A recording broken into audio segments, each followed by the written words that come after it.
Although the weather in Uganda is increasingly becoming unpredictable, Karamoja has been receiving ample rains like other parts of the country. There are 2 farming seasons, but many here never take advantage of it. Partly to blame are NGOs that have made the people get used to handout. Besides, pastoralism is the way of life here, and the people never settle into cultivation. As such, there is ever-looming hunger, attracting international attention. NTV visited a typical extended family in Namalu sub-county in Moroto district that is a victim of food insecurity. The mother of 3 is preparing the only meal of the day, dinner. After spending the whole day out struggling to get something, her husband managed to buy a kilo of maize flour that has to be rationed to cover the next day. Despite the rain, the meal is ready and it's time to eat.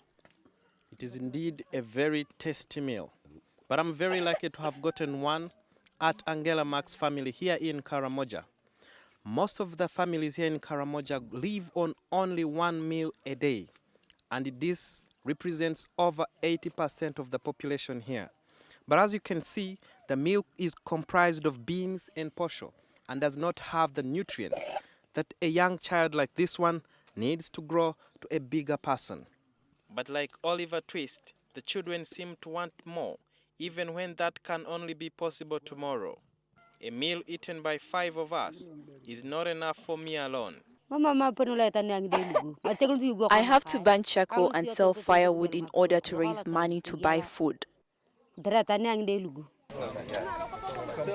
Karamoja has fertile loam soils and huge chunks of land is virgin.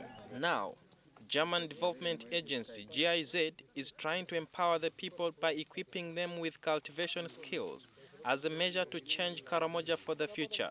Adults spend time on these demonstration farms in the Greenbelt and other sub-counties, learning how to till land, what crops to grow, how to weed and prune. Farmers can go, see, and learn and adapt or transfer to their own fields.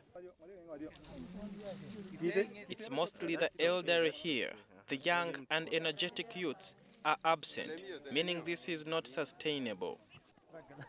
Maize can grow in almost every part of Karamoja, plus soybeans, cowpeas, cassava, but sunflower even does much better. If the climate conditions will accept, if the efforts of other development partners will put together, I can imagine that Karamoja can feed itself and even could become the basket of some parts of Uganda. Cooking oil can be obtained from this beautiful crop, but manufacturers have not taken interest in the area, largely due to the poor road network.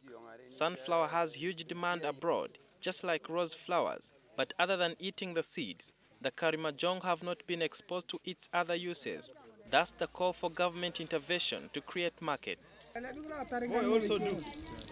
There is the argument that to increase Karamoja's productivity and stop the people's dependence on handouts, they have to be motivated to farm and shown how valuable the produce can be. Sudil Biarhanga, NTV.